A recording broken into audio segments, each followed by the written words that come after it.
ಕನ್ನಡ ಹೊನ್ನುಡಿ ದೇವಿಯನು ನಾ ಪೂಜಿಸುವೆ ಆರಾಧಿಸುವೆ. ಆತ್ಮೀಯ ವಿದ್ಯಾರ್ಥಿಗಳೇ, ಮತ್ತೊಮ್ಮೆ ನಿಮಗೆಲ್ಲರಿಗೂ ಕನ್ನಡದ ವ್ಯಾಕರಣದ ತರಗತಿಗೆ ಸ್ವಾಗತವನ್ನು ಕೋರುತ್ತಾ ಇಂದಿನ ವ್ಯಾಕರಣಾಂಶವನ್ನು ಮುಂದುವರಿಸೋಣ. ಈ ಹಿಂದಿನ ತರಗತಿಯಲ್ಲಿ ನಾವು ರೂಪಕ ಅಲಂಕಾರದ ಬಗ್ಗೆ ನೋಡಿದ್ವಿ ಮಕ್ಕಳೇ. ನಿಮಗೆಲ್ಲ ನೆನಪಿದೆ ಅಂತ ನಾನು ಭಾವಿಸ್ತೀನಿ. ಹಿಂದಿನ ವಿಡಿಯೋದಲ್ಲಿ ರೂಪಕ ಅಲಂಕಾರ ಎಂದರೇನು, ಹಾಗೆಯೇ ರೂಪಕ ಅಲಂಕಾರದ ವಾಕ್ಯವನ್ನು ಕೊಟ್ಟಾಗ ಹೇಗೆ ಅದನ್ನು ಬಿಡಿಸಿ ಸಮನ್ವಯಗೊಳಿಸೋದು ಅನ್ನೋದ್ರ ಬಗ್ಗೆ ಹಿಂದಿನ ತರಗತಿಯಲ್ಲಿ ಅಥವಾ ಇಂದಿನ ವಿಡಿಯೋದಲ್ಲಿ ನಾನು ನಿಮಗೆ ತಿಳಿಸಿದ್ದೆ ಮಕ್ಕಳೇ. ಅದರ ಜೊತೆಗೆ ಹೇಳಿದ್ದೆ ಮತ್ತೊಂದಿಷ್ಟು ಉದಾಹರಣೆಗಳನ್ನು ಮುಂದಿನ ವಿಡಿಯೋದಲ್ಲಿ ನಿಮಗೆ ತಿಳಿಸ್ತೀನಿ ಅಂಥೇಳಿ.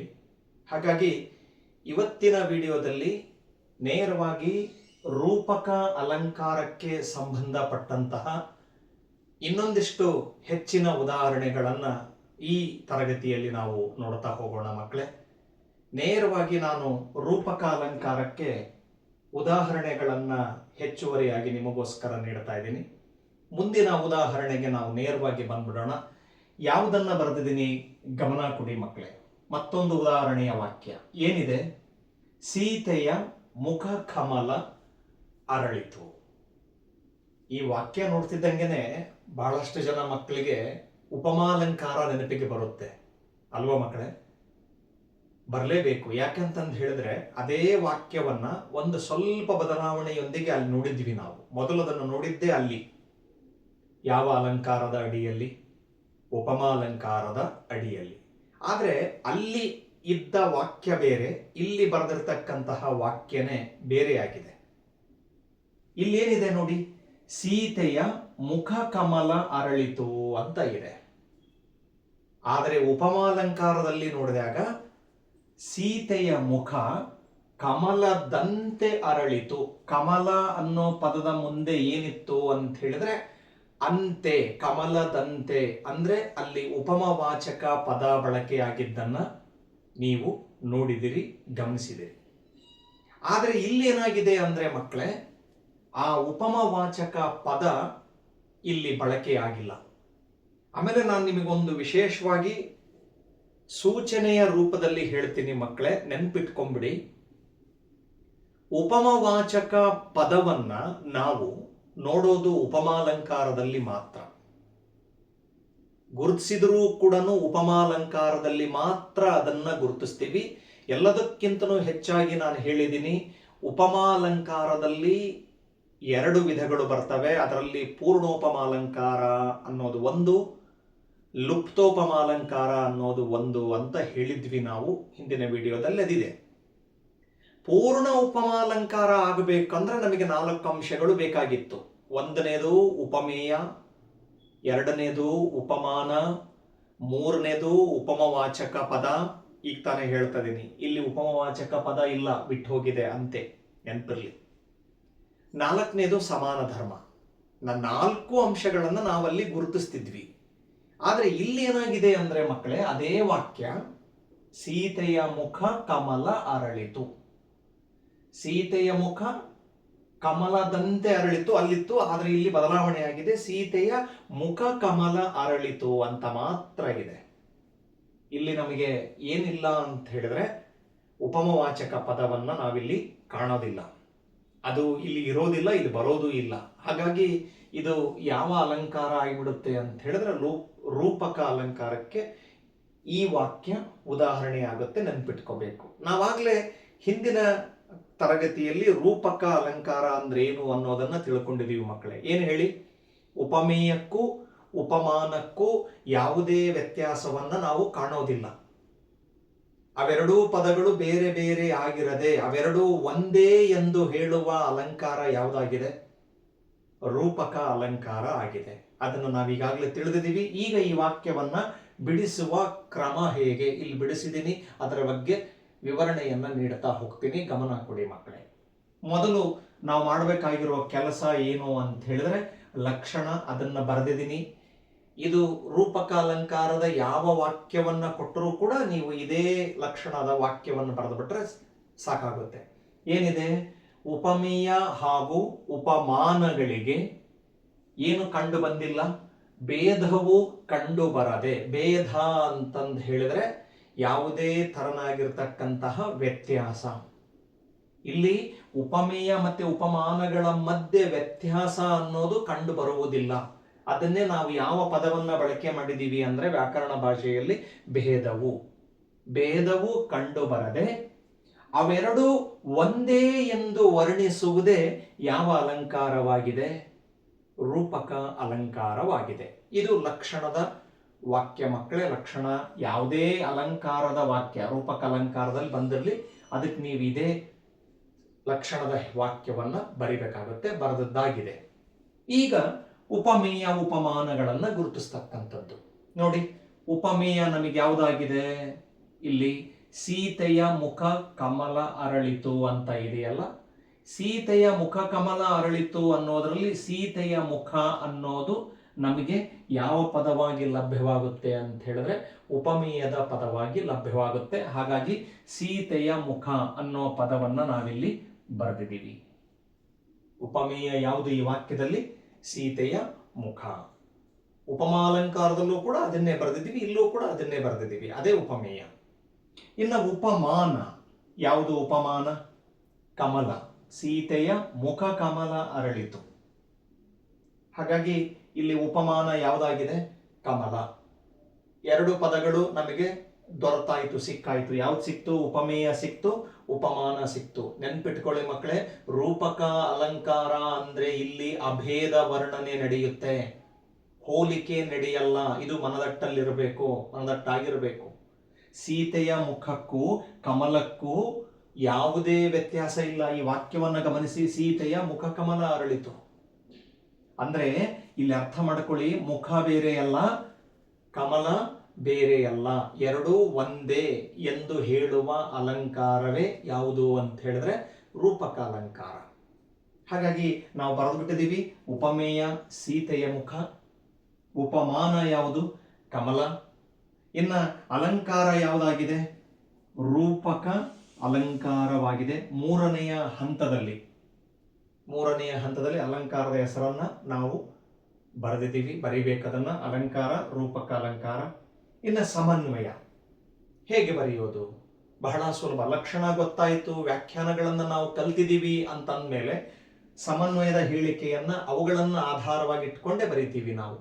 ಏನಂತ ಬರೆದಿದ್ದೀವಿ ಇಲ್ಲಿ ನೋಡಿ. ಇಲ್ಲಿ ಉಪಮೇಯವಾದ ಸೀತೆಯ ಮುಖವನ್ನು, ಅರ್ಥ ಆಗ್ತಿದೆ ಅಂತ ಅನ್ಕೊಳ್ತೀನಿ, ಏನಿರುತ್ತೋ ಅದನ್ನ ನೋಡ್ಕೊಂಡು ಬರಿತಾ ಹೋಗ್ಬೇಕು. ಇಲ್ಲಿ ಉಪಮೇಯವಾದ ಸೀತೆಯ ಮುಖವನ್ನು ಹಾಗೂ ಎರಡನೇ ಪದ ಉಪಮಾನ ನೋಡಿ, ಉಪಮಾನವಾದ ಕಮಲ ಎಂಬುದನ್ನು ಏನ್ ಮಾಡಿದೀವಿ ಅಂತ ಹೇಳಿದ್ರೆ ಅಭೇದವಾಗಿ ವರ್ಣಿಸಿರುವುದರಿಂದ ಇದು ರೂಪಕ ಅಲಂಕಾರವಾಗಿದೆ. ಏನ್ ಮಾಡಿದೀವಿ? ಉಪಮೇಯ ಉಪಮಾನಗಳೆರಡನ್ನ ಏನಾಗಿ ವರ್ಣಿಸಿದೀವಿ ನಾವು? ಅಭೇದವಾಗಿ ವರ್ಣಿಸಿರುವುದರಿಂದ. ಅಭೇದ ಪದ ಅಂದ್ರೆ ಭೇದವಿಲ್ಲದಂತೆ. ಇಲ್ಲಿ ನೋಡಿ, ಭೇದವು ಕಂಡು ಬರದೆ. ಯಾವ ಎರಡು ವಸ್ತುಗಳಲ್ಲಿ ಭೇದ ಕಂಡು ಬರೋದಿಲ್ಲ ಅಂತ ಹೇಳಿದ್ರೆ ಉಪಮೇಯ ಮತ್ತೆ ಉಪಮಾನಗಳ ಮಧ್ಯೆ ಇಲ್ಲಿ ಭೇದ ಕಂಡು ಬರುವುದಿಲ್ಲ. ಭೇದ ಅಂದ್ರೆ ಯಾವುದೇ ತೆರನಾದ ವ್ಯತ್ಯಾಸವನ್ನ ನಾವು ಕಾಣೋದಿಲ್ಲ. ಎರಡೂ ಒಂದೇ.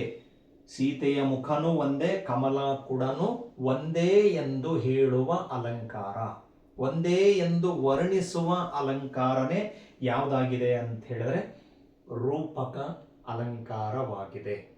ಅದನ್ನೇ ನಾವಿಲ್ಲಿ ಸಮನ್ವಯದ ಹೇಳಿಕೆಯಾಗಿ ಬರೆದಿರ್ತಕ್ಕಂಥದ್ದು. ಅರ್ಥ ಆಗ್ತಿದೆಯಲ್ಲ ಮಕ್ಕಳೇ? ಇಲ್ಲ ಇದನ್ನ ಇನ್ನೂ ಸುಲಭವಾಗಿ ಬರೀಬಹುದು ಅಂತಂದು ಹೇಳಿದ್ರೆ ನಾನು ಹಿಂದಿನ ವಿಡಿಯೋದಲ್ಲಿ ನಿಮಗೆ ತಿಳಿಸಿಕೊಟ್ಟಿದ್ದೆ, ಹೇಳಿದ್ದೆ. ಈಗಲೂ ಅದನ್ನು ಇನ್ನೊಂದು ಬಾರಿ ಹೇಳ್ತೀನಿ. ಏನು? ಇಲ್ಲಿ ಉಪಮೇಯವಾದ ಸೀತೆಯ ಮುಖಕ್ಕೂ ಹಂಗೂ ಬರೀಬಹುದು, ನೆನ್ಪಿಟ್ಕೊಂಡ್ಬಿಡಿಬೇಕಾದ್ರೆ.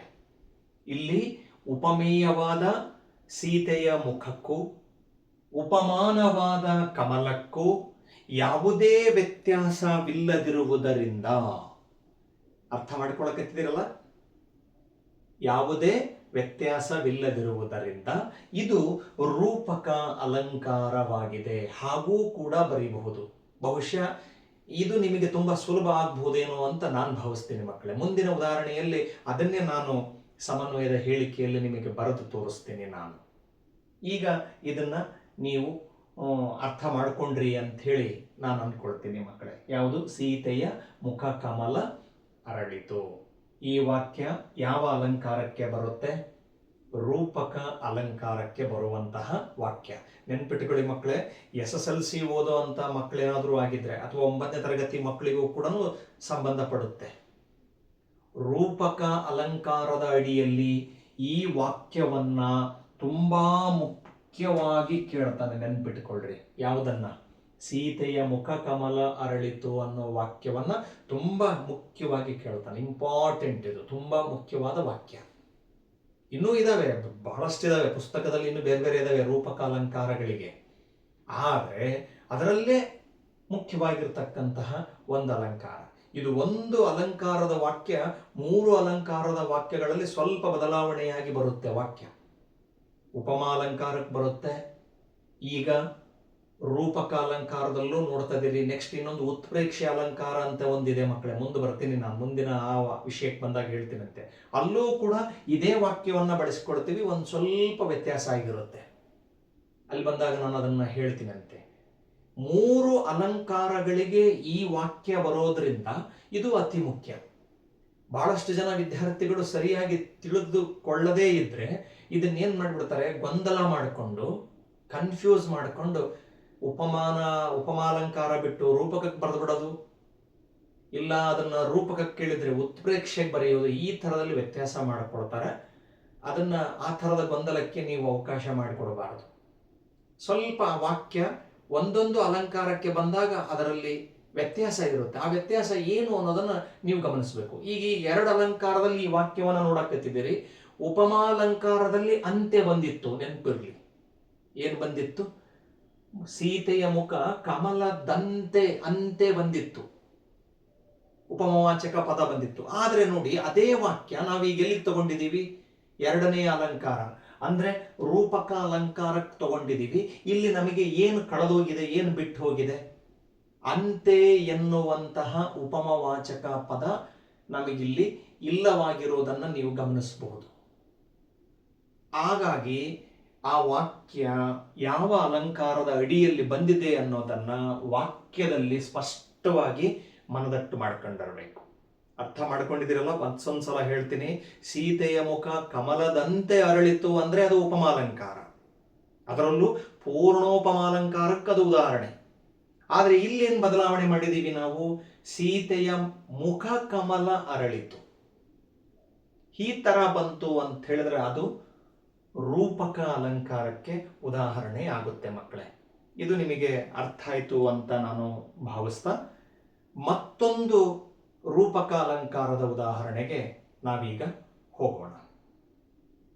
ಈಗ ಮಕ್ಕಳೇ, ರೂಪಕ ಅಲಂಕಾರಕ್ಕೆ ಮತ್ತೊಂದು ಉದಾಹರಣೆಗೆ ನಾವು ಹೋಗೋಣ. ಏನಿದೆ ವಾಕ್ಯ ನೋಡಿ. ಮನೆಯೇ ಮಂತ್ರಾಲಯ. ಮನೆಯೇ ಮಂತ್ರಾಲಯ ಅನ್ನುವ ಪದ ವಾಕ್ಯ ಕೂಡ ಮಕ್ಕಳೇ ರೂಪಕ ಅಲಂಕಾರಕ್ಕೆ ಬರುವಂತಹ ಉದಾಹರಣೆ. ಲಕ್ಷಣವನ್ನ ಈಗಾಗಲೇ ಯಥಾ ಪ್ರಕಾರ ಹಿಂದಿನ ಉದಾಹರಣೆಗೆ ತಗೊಂಡದ್ದನ್ನೇ ತಗೊಂಡಿದ್ದೀನಿ. ಯಾಕಂತಂದು ಹೇಳಿದ್ದೀನಿ, ಪ್ರತಿ ಅಲಂಕಾರದ ಲಕ್ಷಣ ಎಲ್ಲ ವಾಕ್ಯಗಳಿಗೂ ಅದನ್ನೇ ನಾವು ಬರೆಯುವಂಥದ್ದು.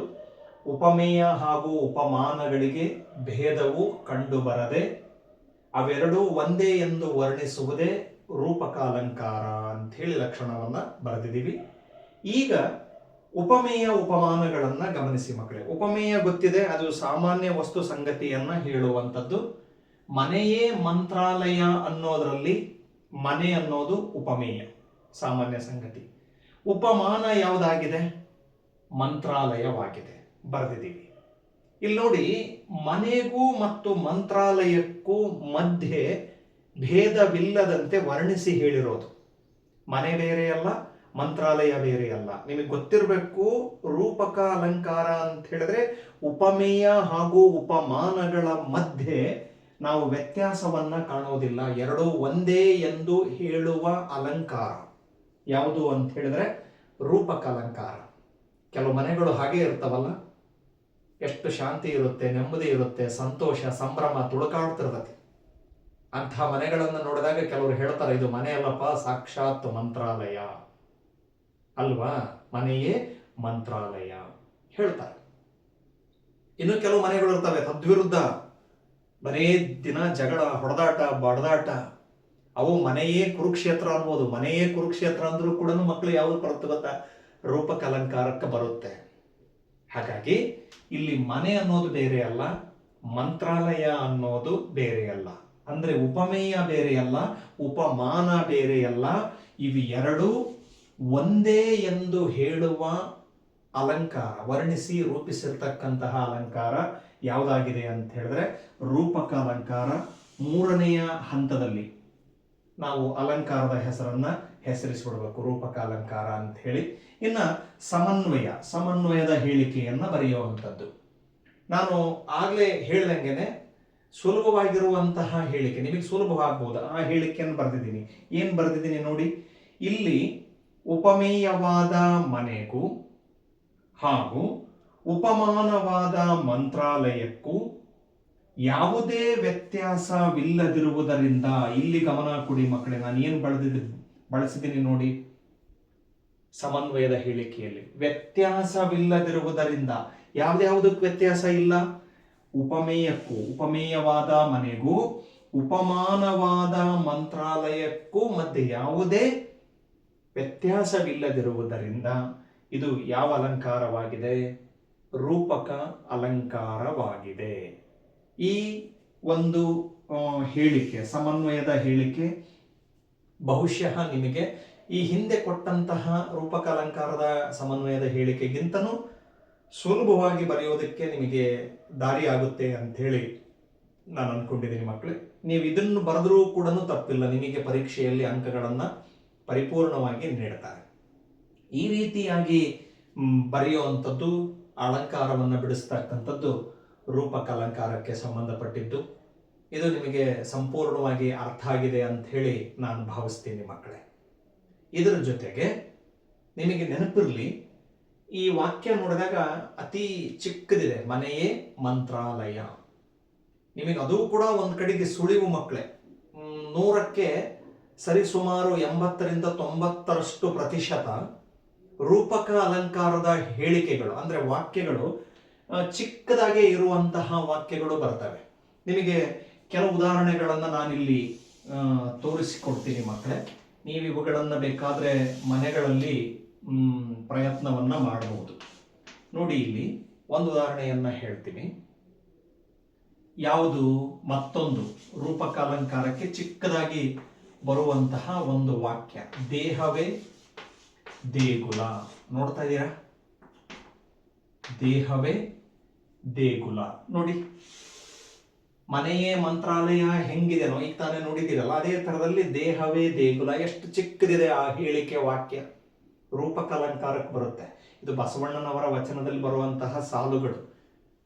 ಹೇಳಿದರಲ್ಲ, ಉಳ್ಳವರು ಶಿವಾಲಯವ ಮಾಡುವರಯ್ಯ, ನಾನೇನು ಮಾಡಲಿ ಬಡವನಯ್ಯ, ಎನ್ನ ಕಾಲೇ ಕಂಬ, ಎನ್ನ ದೇಹವೇ ದೇಗುಲ, ಎನ್ನ ಶಿರವೇ ಹೊನ್ನ ಕಳಸವಯ್ಯ ಹೇಳ್ತಾರಲ್ಲ. ಇಲ್ಲಿ ಪ್ರತಿಯೊಂದು ಕೂಡ ರೂಪಕ ಅಲಂಕಾರಕ್ಕೆ ಬರ್ತಾವ ಮಕ್ಕಳೇ. ನೋಡಿ, ಅವರೊಬ್ರು ಬಸವಣ್ಣ ವಚನಕಾರ ಅವತ್ತಿನ ಕಾಲಕ್ಕೆ ರೂಪಕ ಅಲಂಕಾರಗಳನ್ನ ಹೆಂಗೆ ತಮ್ಮ ವಚನಗಳಲ್ಲಿ ಬಳಸಿದ್ದಾರೆ. ದೇಹವೇ ದೇಗುಲ, ದೇಹ ಉಪಮೇಯ, ದೇಗುಲ ಉಪಮಾನ. ಇಲ್ಲಿ ದೇಹ ಬೇರೆ ಅಲ್ಲ, ದೇಗುಲ ಬೇರೆ ಅಲ್ಲ, ರೂಪಕ ಅಲಂಕಾರಕ್ಕೆ ಬರುವಂತದ್ದು. ಅದೇ ರೀತಿಯಲ್ಲೇ ನಾನು ಆಗ್ಲೇ ಹೇಳಿದ್ನಲ್ಲ, ಕಾಲೇ ಕಂಬ. ಏನು? ಕಾಲೇ ಕಂಬ ಅನ್ನುವಂತಹ ವಾಕ್ಯ ಕೂಡ ಯಾವ ಅಲಂಕಾರಕ್ಕೆ ಬರುತ್ತೆ ಅಂತ ಹೇಳಿದ್ರೆ ರೂಪಕ ಅಲಂಕಾರಕ್ಕೆ ಬರುತ್ತೆ. ಹಾಗೇನೆ ಇನ್ನು ಒಂದು ಉದಾಹರಣೆಯನ್ನ ನಾನು ನಿಮಗೆ ಸರಳವಾಗಿರೋದನ್ನ ಹೇಳಕಪ್ಪ ಅಂತ ಹೇಳಿದ್ರೆ ನೋಡಿ, ಪುಸ್ತಕವೇ ನನ್ನ ಗೆಳೆಯ. ಎಷ್ಟು ಸಂಕ್ಷಿಪ್ತವಾಗಿದೆ ನೋಡಿ ಮಕ್ಕಳೇ ರೂಪಕ ಅಲಂಕಾರದ ವಾಕ್ಯಗಳು. ಪುಸ್ತಕವೇ ನನ್ನ ಗೆಳೆಯ. ಇಲ್ಲಿ ಪುಸ್ತಕ ಬೇರೆ ಅಲ್ಲ, ಗೆಳೆಯ ಬೇರೆ ಅಲ್ಲ. ಇದೇ ರೀತಿ ಮಕ್ಕಳೇ ರೂಪಕ ಅಲಂಕಾರಕ್ಕೆ ಅನೇಕ ಉದಾಹರಣೆಗಳು ಈ ತರ ಚಿಕ್ಕ ಚಿಕ್ಕದಾಗಿರುವಂತಹ ವಾಕ್ಯಗಳು ನಿಮಗೆ ಸಿಗ್ತವೆ. ಯಾಕೆ ಹೇಳಿದೆ ಅಂದ್ರೆ ಒಂದು ಸಣ್ಣ ಸುಳಿವು ನಿಮಗೆ. ಹಂಗಂತ ಮತ್ತೆ ವಾಕ್ಯಗಳು ದೀರ್ಘ ಇರಬಾರ್ದು ಅಂತ ಏನಿಲ್ಲ, ದೀರ್ಘವಾದ ವಾಕ್ಯಗಳು ಕೂಡ ಬರ್ತವೆ. ಹೆಚ್ಚಾಗಿ ಈ ರೀತಿಯಾಗಿ ರೂಪಕ ಅಲಂಕಾರದ ವಾಕ್ಯಗಳನ್ನ ನಾವು ನೋಡ್ತಾ ಹೋಗ್ತೀವಿ. ಈಗ ನೋಡಿ, ಕಣ್ಣಿನ ತೋರಣ, ಕಣ್ಣಿನ ತೋರಣ.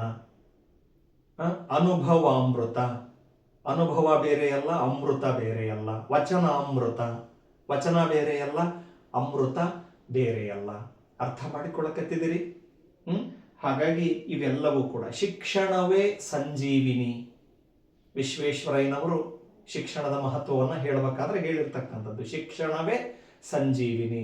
ಸಂಜೀವಿನಿ ಬೇರೆಯಲ್ಲ, ಶಿಕ್ಷಣ ಬೇರೆಯಲ್ಲ. ಇವೆಲ್ಲವೂ ಕೂಡ ರೂಪಕ ಅಲಂಕಾರಕ್ಕೆ ಬರುವಂತಹ ಉದಾಹರಣೆಗಳು ಮಕ್ಕಳೇ. ಇಷ್ಟು ಉದಾಹರಣೆಗಳನ್ನು ನಾನು ನಿಮಗೆ ತಿಳಿಸ್ಕೊಡೋದ್ರ ಮೂಲಕ ಇಲ್ಲಿಗೆ ರೂಪಕ ಅಲಂಕಾರದ ವಿಷಯವನ್ನ ಮುಕ್ತಾಯ ಮಾಡ್ತಾ ಇದ್ದೀನಿ. ಮುಂದಿನ ವಿಡಿಯೋದಲ್ಲಿ ಅರ್ಥಾಲಂಕಾರದ 3ನೇ ವಿಧವಾಗಿರ್ತಕ್ಕಂತಹ ದೃಷ್ಟಾಂತ ಅಲಂಕಾರಕ್ಕೆ ನಾನು ಬರ್ತೀನಿ ಅನ್ನೋ ಮಾತನ್ನ ಹೇಳ್ತಾ ಇಲ್ಲಿಗೆ ತರಗತಿಯನ್ನು ಮುಗಿಸ್ತಾ ಇದ್ದೀನಿ. ಯಾರೆಲ್ಲ ನನ್ನ ಈ GMV ಕನ್ನಡ ಚಾನಲನ್ನು ನೋಡ್ತಾ ಇದ್ದೀರಿ ಅವರೆಲ್ಲರೂ ಕೂಡ ಸಬ್ಸ್ಕ್ರೈಬ್ ಮಾಡಿ ನೋಡಿ ಅನ್ನೋ ಮಾತನ್ನ ಹೇಳೋದ್ರ ಜೊತೆಗೆ ಇಷ್ಟವಾದಲ್ಲಿ ಲೈಕ್ ಮಾಡಿ, ಹಾಗೆಯೇ ಇದನ್ನು ಓದುವಂತಹ ವಿದ್ಯಾರ್ಥಿಗಳಿಗೆ ಶೇರ್ ಮಾಡಿ ಅನ್ನೋದೇ ನನ್ನ ಕಡೆಯಿಂದ ವಿನಂತಿ.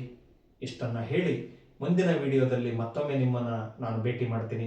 ಅಲ್ಲಿವರೆಗೂ ಧನ್ಯವಾದಗಳು.